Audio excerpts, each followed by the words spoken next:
Hello friends, मैं रुजगुल, आप देख रहे हैं टेक आरजे। आज इस वीडियो में बात करने वाला हूं Mi A2 के बारे में। मैं बात करूंगा कुछ ऐसे रीजंस की, लगभग 7-8 रीजंस हैं जिसकी वजह से आपको इस फोन को लेने के लिए वेट करना चाहिए जब तक ये लॉन्च नहीं होता, क्योंकि इस फोन में आपको काफी अच्छी स्पेसिफिकेशंस देखने के लिए मिल रही हैं। तो अगर आप मिड रेंज में कोई फोन खरीदना चाहते हैं तो आप इस वीडियो को जरूर देखते रहिएगा।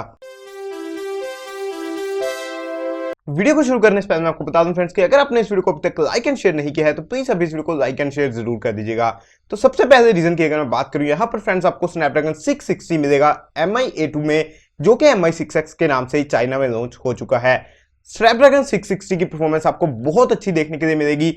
आप ऐसा समझ सकते हैं ये मिड रेंज फोन्स के लिए एक प्रीमियम प्रोसेसर है जो कि स्नैपड्रैगन की तरफ से आता है, और इसकी परफॉर्मेंस स्नैपड्रैगन 636 से भी काफी बेहतर है, जो कि आपको लगभग 13, 14, 15 हजार की प्राइस में जो फोन्स देखने के लिए मिल रहे हैं उन सब में देखने के लिए मिलता है। तो स्नैपड्रैगन 660 की परफॉर्मेंस यहां पर बहुत अच्छी होने वाली है। इसी के साथ दूसरा रीजन की अगर मैं बात करूं, जो बहुत बड़ा रीजन है वो है स्मार्टफोन के कैमरास। मैं आपको बता दूं फ्रेंड्स कि इस प्राइस रेंज की अगर आप बात करें, ये phone one of the best होने वाला है अगर आप कैमरास को कंसीडर करते हैं।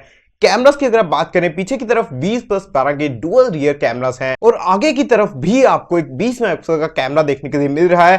तो यहां पर जो कैमरा की स्पेसिफिकेशंस हैं अगर उसको आप कंसीडर करें, 20+12 मेगापिक्सल के डुअल रियर कैमरास यहां पर बहुत अच्छा परफॉर्म करने वाले हैं। जो अपर्चर साइज है वो है f1.75 का, जो कि यहां पर बहुत बढ़िया है, और कैमरा परफॉर्मेंस इवन नाइट में बहुत अच्छी होने वाली है। अगले रीजन की यहां पर अगर मैं बात करूं फ्रेंड्स, इस फोन में आपको Xiaomi का अपना वॉइस असिस्टेंट देखने के लिए मिलेगा। जैसे कि आपको एक गूगल का वॉइस असिस्टेंट देखने के लिए मिलता है, एप्पल का देखने के लिए मिलता है, ऐसे ही आपको Xiaomi का अपना वॉइस असिस्टेंट इस फोन में देखने के लिए मिलेगा। इससे पहले ही आपको Mi Mix 2S में भी देखने के लिए मिलता है, तो ये भी एक बहुत इंटरेस्टिंग ऑप्शन है फ्रेंड्स। अगले रीजन की यहां पर अगर मैं बात करूं फ्रेंड्स, इस फोन में आपको क्विक चार्ज 3.0 का सपोर्ट मिलेगा, जो कि बहुत बढ़िया चीज है फ्रेंड्स। अभी तक अगर मैं बात करूं Xiaomi के जो भी Redmi सीरीज के फोन्स आते हैं, या मिड रेंज की अगर मैं बात करूं, प्रीमियम सीरीज को आप छोड़ दीजिए, वहां पर आपको क्विक चार्ज की सपोर्ट बहुत कम देखने के लिए मिलती है। इस फोन में आपको क्विक चार्ज 3.0 की सपोर्ट देखने के लिए मिल रही है, जो कि बहुत अच्छी चीज है फ्रेंड्स। इसी के साथ अगले रीजन की मैं बात करूं, डिजाइन और जो बिल्ड क्वालिटी है वो बहुत बढ़िया होने वाली है। डिजाइन की अगर आप बात करें, पूरी मेटालिक यूनिबॉडी होने वाली है, और Redmi Note 5 Pro से थोड़ा सा डिफरेंट डिजाइन है। ऊपर और नीचे की तरफ आपको इसमें एंटीना लाइंस देखने के लिए मिलेंगी, जैसे कि Mi A1 में थी। वो भी मुझे बहुत अच्छा लगा है फ्रेंड्स। मेरे हिसाब से Redmi Note 5 Pro से डिजाइन ज्यादा बढ़िया है Mi A2 का, तो इस वजह से भी आप वेट कर सकते हैं Mi A2 के लिए, जो कि बहुत जल्दी इंडिया में लॉन्च होने वाला है। अगले रीजन की यहां पर अगर मैं बात करूं फ्रेंड्स, इस फोन में आपको स्टॉक एंड्रॉइड एक्सपीरियंस देखने के लिए मिलेगा, जो कि काफी स्मूथ होगा। अगर आप एक ऐसे पर्सन हैं जिसको Mi का फोन चाहिए लेकिन MIUI पसंद नहीं है, तो ये फोन आपके लिए एक परफेक्ट फोन है फ्रेंड्स। आपको इस फोन में Mi का फोन है, MIUI देखने के लिए नहीं मिलता, स्टॉक एंड्रॉइड देखने के लिए मिलता है, तो गूगल प्लस Mi का यहां पर एक बहुत बढ़िया मिक्सचर है।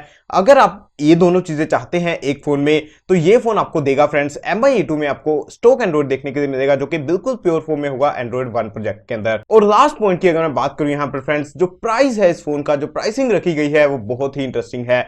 ऐसी प्राइस रेंज में लगभग 16-17 हजार की प्राइस आप एक्सपेक्ट कर सकते हैं 4GB वाले वर्जन की, और ये प्राइस बहुत किलर है फ्रेंड्स। अगर आप स्पेसिफिकेशन को कंसीडर करें, इस प्राइस रेंज में आपको कोई भी फोन इस फोन को टक्कर देने वाला नहीं मिलेगा। मुझे ऐसा लगता है कि 2018 में तो एटलीस्ट नहीं मिलेगा। तो मेरे हिसाब से आपको इस फोन को लेने के लिए डेफिनेटली वेट करनी चाहिए। कोई भी और फोन को आपको छोड़ देना चाहिए और आपको वेट करना चाहिए जब भी ये फोन इंडिया में आता है। लेकिन मैं आपको बता दूं कि हो सकता है इस फोन को लेने के लिए आपको काफी लंबी वेट करनी पड़े, हो सकता है 1-1.5 महीना इसके लॉन्च को लगे। उसके बाद भी अगर ये फ्लैशेस वगैरह में आता है तो उसमें भी आपको काफी सारी दिक्कतें हो सकती हैं, लेकिन ये फोन डेफिनेटली वर्थ बाइंग होगा और वर्थ वेटिंग होगा। तो यही था इस वीडियो में फ्रेंड्स। अगर आपको वीडियो अच्छी लगी तो उसको लाइक करना बिल्कुल मत भूलिएगा। अगर आपको कुछ सवाल है आप नीचे कमेंट से बता सकते हैं। चैनल को सब्सक्राइब करना मत भूलिएगा आगे आने वाली ऐसी और इंटरेस्टिंग वीडियोस को देखने के लिए। इस वीडियो को देखने के लिए आपका बहुत बहुत धन्यवाद फ्रेंड्स।